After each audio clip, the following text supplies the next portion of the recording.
नमस्ते श्रोत्यांनो, आपण पाहताय चॅनल डीसी समाधान. कष्टाचं पीठ या कथा संग्रहातील तिसरी कथा संशयाचं भूत भाग दुसरा. बाजी बोलतोय. अरे पहिलं शेतात राबायचो तेव्हा काय आजार नव्हता. आता थोडा पायका अडका आला आणि घरदार झालं. खायचं दिस आला आणि ही काय डायबिटीज हार्टफेल काय काय विकार आलेत नशिबात. बाजी दादा, पहिली पैशाची परिस्थिती चांगली नव्हती, पण शरीराची परिस्थिती चांगली होती ना. कष्टानं शरीराचा व्यायाम व्हायचा. बरोबर आहे आनंदा, आता नुसतं विचार करत बसायचं काम आहे. म्हणजे आता उलट झालंय, खाणं जादा आणि त्याचा वापर कमी. आनंदा, आता पैशाची परिस्थिती सुधारली, पण मनाची आणि शरीराची परिस्थिती खालावली असंच म्हणायचं होय. बरोबर आहे. व्यायाम नाही म्हणून शरीरातील उपयोगी व निरुपयोगी पदार्थाचा योग्य प्रमाणात निचरा होत नाही, ते साचत जातात. त्यामुळं एका अवयवात बिघाड होत जातो आणि ते नीट कामही करत नाहीत, म्हणून शरीरात वेगवेगळे विकार होतात. बाजीदादा, शिरपापा म्हणला. अरे मजूर काम करतो त्याला हाय का बाजीसारखा त्रास? काय बी खातो आणि काय बी पितो, समज पचिवतोय. होय आपा, बरोबर आहे. तो मजूर रक्ताचा घाम होईपर्यंत कष्ट करतो, म्हणून शरीरातील जादा कॅलरीयुक्त पदार्थ व साखर वापरली जाते. त्यामुळं त्या मजुराला काहीच विकार होत नाही. अरे मी असं काय पाप केलं आहे तेव्हा देवानं मायावलं गोड खायचं बंद केलं. ज्या वक्ताला घरात चहाला गोड सुधीक नव्हता तेव्हा कसा ठणठणीत होतो. आता खायचं दिस आलं आणि देवानं खायचं बंद केलं. असं कशामुळे होतं रे आनंदा? कवा कवा चक्कर येत्यात, छातीत चमक बी निघती, जीव पार घाबरा होतो, घाम बी लय येतो. कशामुळं होतं काय बी कळत नाही. असं व्हायला लागलं का शांती पोर म्हातारी समदे रडत बसत्यात. बाजी अशी कैफतशीर पाप्पा आणि आनंदा पुढे मांडत होता. तेवढ्यात शांता चहा घेऊन आली. प्रत्येकाने चहाचा झोका घेतला, पण बिगर साखरेच्या चहानं बाजीचं तोंड फार वेडवाकडं झालं आणि तो आनंदाला म्हणाला, अरे हा बेचव चहा गिळत सुद्धा नाही, तोंड पार कडू झार पडून जाते या. अरे बाजी, दवा घ्यावा, वखत झाला या, ध्यान करून दवा घ्यावा, धोंडाई बोलली. हे ऐकून शिरपा बोलला, बाजी औषध घे, आम्ही बी येतो. जे आहे त्यात समाधान मानायचं. लय चिंतान वाईट विचार करायचा नाही, म्हणजे मनावर दडपण येत नाही आणि आजार बी होत नाही. आनंद शिरपा आपापल्या घराकडे निघून गेले. पारू आतल्या घरात भाऊजाईजवळ गप्पा मारत होती. बाजी उठला.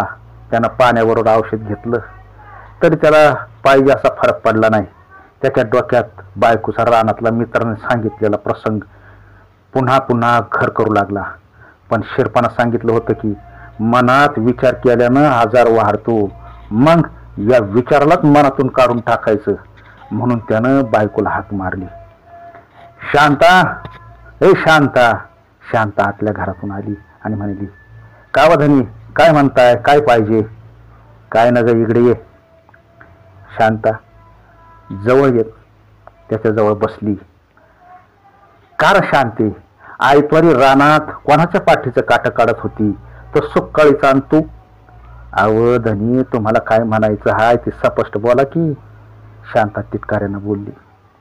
धनी, तुम्हाला कोणी काय बी सांगल, पर डोळ्याचं आणि कानाचं 4 बोटाचं अंतर हाय. शांते, ज्यादा बोलशील तर तोंड फोडील रोमण्यानं. इच्छा मायला इच्छे. हे ऐकल्यावर धोंडाई पारू बाहेर आल्या. काय झालं म्हणून विचारू लागल्या. काय झालं रे बाजी दादा? अरे पारू, हिचं कामावर चित नाही. अक्का, आयतवारी माधवांना आपल्या वावरा शेजारी वैरणीचा हेल रचत होते. हेल आवळताना कासरा तुटला आणि ते खाली चुबुकाट्यात पार बेसुद्धच पडले. तेव्हा मी त्यांना उठवलं, पाणी पाजलं आणि त्यांच्या पाठीचे काटे काढले. पण ह्यांना कोणीतरी माझ्याविषयी सांगितलं की शांता माधूला पाणी देत होती आणि त्यांच्या पाठीचं काट बी काढत होती. आका तुम्ही सांगा, आता मी काय वाईट केलं का? तो माधव अण्णा माझ्या मोठ्या भावासारखा आहे. तो मला अक्का म्हणतो, त्यानं मला बहीण मानलं. पारू अक्का, गळ्या शपथ मी खोटं नाही बोलत. आणि धनी उगाच वांगाळ संशय घेत्यात. असं म्हणून शांत मोठ्यानं रडू लागली. तिला पारूनं गप केलं आणि म्हणाली, बाजी दादा, माझा नावाप्रमाणे भोळा आहे. रस्त्याने चालला तर समोर पाहून चालणारा चांगला माणूस आहे तो. आणि शांता वहिनी म्हणजे लक्ष्मी आहे रे, तिचं मन तुला नाही कळायचं. अरे तुला बरं वाटावं म्हणून तिनं खंडेरायाला साकडं घातलं या. माया धान्याला वाघासारखं कर, तुझा 11 ऐतवार आण पाणी न घेता उपास करील म्हण. अगं पारू, याला ते नाही कळायचं. लोकांनी सांगितलं घेऊन पळायचं एवढंच त्याला माहीत आहे. उगाच बायकोला त्रास देतो, धोंडाई बोलली. हे सर्व घडल्यानंतर बाजीच्या डोक्यात संशयाचं भूत उतरलं. सर्व माणसं जिकडं तिकडं झाल्यावर बाजीनं शांताला जवळ बोलवलं. शांता, तू बोलल्यामुळं माझ्या डोक्यातला संशय आणि विचार बी गायब झाला बघ. आता कसं हलकं हलकं वाटतं. अरे एका भाडव्यानं मला हे सांगितलं आणि माझ्या डोक्यात संशयाचं भूत शिरलं, त्यामुळं माझी तब्येत आणखीन बिघडली बघ. शांताचा हात हातात घेत बाजी म्हणाला, आता मला जेवायला वाढ, दाडपून भाकर खातो आणि मग आपण दोघं बी रानात जाऊया. आज मला लय बरं वाटतं या. माह्यावाला काय बी दुखत नाही. मंडळी, कथा संपली.